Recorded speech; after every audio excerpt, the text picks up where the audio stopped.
Harry S. Truman is famous for saying, "The buck stops here."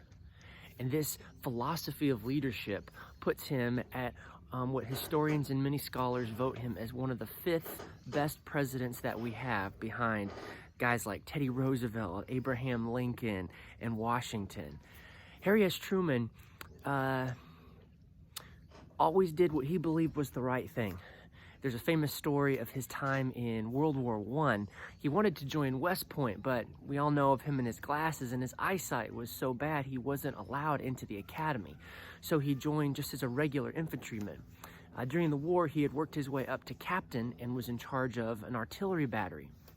And during this time of World War I, when the Allies would make an advance, the artillery would fire just ahead of them to try to blow the Germans out of their trenches and give the infantry a safe place to go. And it was very organized and very strict, even almost down to certain guns could only fire in certain directions. They didn't want people firing wherever they wanted to. And one battle, it was a very large offensive of over 1 million men, was going up over the trenches and charging. And Truman was in charge of his battery, and they were firing, and then an airplane spotter dropped a flare. And he looked over, and almost within rifle range, so we're talking really, really close, a German gun was setting up. And if they could set up, they would be able to pour fire into the advancing Americans. Well, the problem was this German battery, even though it was so close to Truman, was in another gun's sector. So technically, Truman couldn't fire on them without breaking direct orders from high command. Well, Truman didn't really care about orders. He saw that the Germans were setting up. So he waited for the horses to be pulled away so then the Germans couldn't retreat. He turned his guns on them and just fired away, knocked the Germans out. And his commanding officer, when he heard about it, was furious. He said, "I'm gonna court-martial you. I'm gonna take away your rank. I'm gonna bust you down." But all the men on the line who saw the action called Truman a hero. Well, Truman shot off a note saying why he did what he thought was the best thing, and he just kept advancing with his troops. He didn't wait for his commander to get him fired. He just kept moving forward. Well, the very next day, he did the same thing 2 more times. He fired out of sector. One time, he knocked out an observation post. Another time, he knocked out a gun. Well, his actions were causing such a stir that it went up the chain of command until someone with a little bit of common sense in charge said, "That's a great idea. Artillerymen, fire in your sector, but if you see a threat that you can knock out and no one's attacking it, do something." So I don't want to say Truman single-handedly changed some of the strategy of World War I, but it looks like his actions definitely saved lives and might have impacted artillery theory during that time. And George S. Patton, who was a great hero of World War II, was very thankful for Truman's actions because his tank battalion was right in front of Truman, and he believed that Truman saved many lives that day. Well, this is kind of how Truman lived his life. He had a couple of upset victories getting into the Senate when everyone thought, oh, there's no way he's going to win. But he just hit the trail and was shaking hands and advertising and just doing the politician thing. And he was able to sneak off an upset election. He also wasn't a first choice for FDR's vice president. There were several other people in contention, and they all no one could agree. And so Truman, who was a great guy from the Senate, was kind of the compromise dark horse that nobody knew.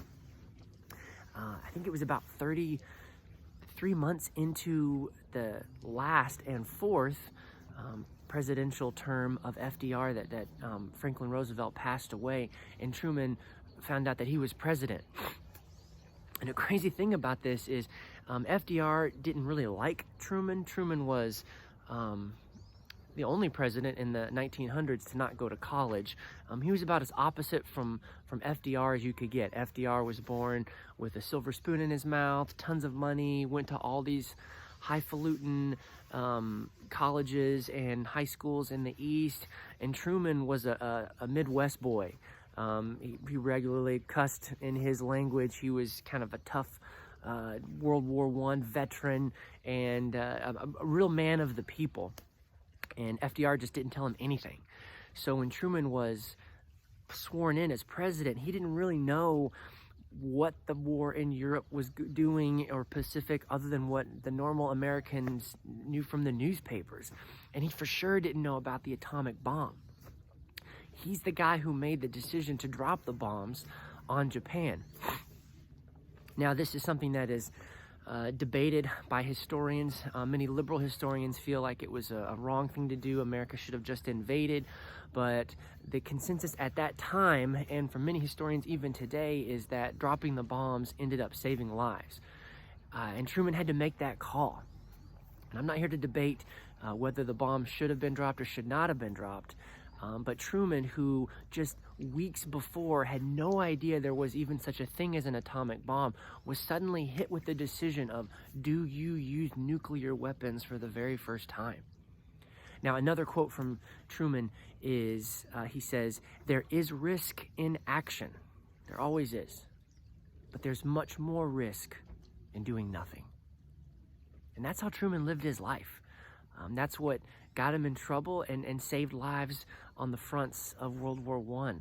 That's what got him into successful places in politics. And that's a strategy that he used as he basically set America's involvement in the Cold War.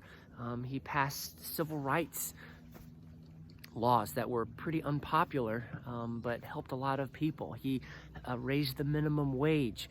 During the war, he was in charge of a committee in the Senate who looked at fraud and waste in industry during World War II. Truman was not a sit back and do nothing kind of guy. He was all in, a man of action. And it's so cool because even though he wasn't our most highly educated president, he wasn't physically imposing. He even had poor eyesight. There were so many knocks against him. He didn't come from money. He didn't come from influence. He was a hard worker who always did what he believed was the right thing. And even if you disagree with some of the decisions that he made, you can't disagree with that kind of work ethic and with that kind of morality. Truman, even after he became president, he had many opportunities to give talks and speeches, and he could have made a ton of money just being President Truman, giving a speech. And he believed that that was immoral. He said, "I'm not going to make money off of being president." He said, "Being president was an honor to serve my country, and it just feels wrong for me to make money off of it." And so he lived in this really small house with his wife, and this was even before the Secret Service followed him. One time after he was president, him and his wife decided to take a trip cross country, and it was just the two of them. No security, no Secret Service. He even got pulled over one time for going 55 in the fast lane, and the officer pulled him over and looked at the man sitting in the driver's seat in the driver's license and was like, "President Truman," Fortunately, he only gave him a warning and didn't give him a ticket. For that whole trip, Truman just kept every diner they went to, every hotel, people recognized them and talked to him, and he just talked to the people because that's who he was. He was one of the people. I feel like Jesus was an awful lot like Truman, or Truman was an awful lot like Jesus. Jesus was a man of action.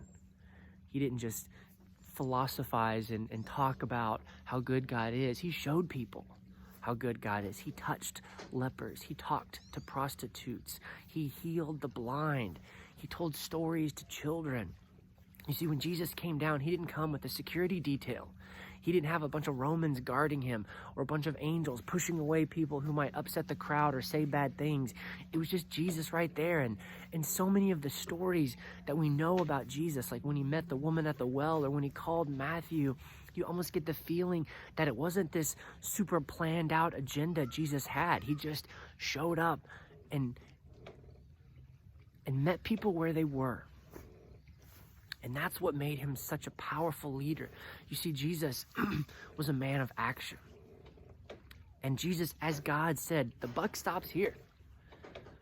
One of the great things that Christianity teaches us, and that separates true Christianity from every other world religion in the world, is that we cannot earn our way, work our way, build our way into the the wonderful destination, whether it's nirvana or heaven or eternal life or whatever it is. Like every other religion says you've got to do these certain things, and Christianity says you've got to believe. And belief isn't an action, it's something that's inside of you. Action comes out of that, but those are just the fruits of us believing. That's not what saves us, because Jesus did the action that we could not do. He faced down Satan, he conquered sin, and he died for us. Many people loved Truman as a leader because of who he was, and they followed him and they supported him. And that's what we need to do with Jesus. We need to see Jesus's action and his leadership and his mingling with the people and say, man, I want to follow that guy.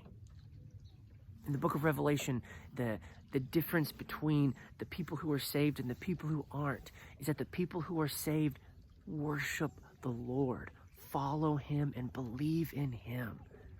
And the people who don't, they don't believe in him. They don't follow him. They don't trust in him. And what's crazy is when Revelation describes these kinds of people, it's not about actions, it's about what they believe. And the belief changes everything. So today, if you're struggling with, do I act or do I wait? Do I move forward or do I stay here?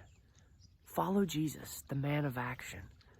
And know that if your heart is good and you're moving forward, God is bigger than any problems you might come into contact with.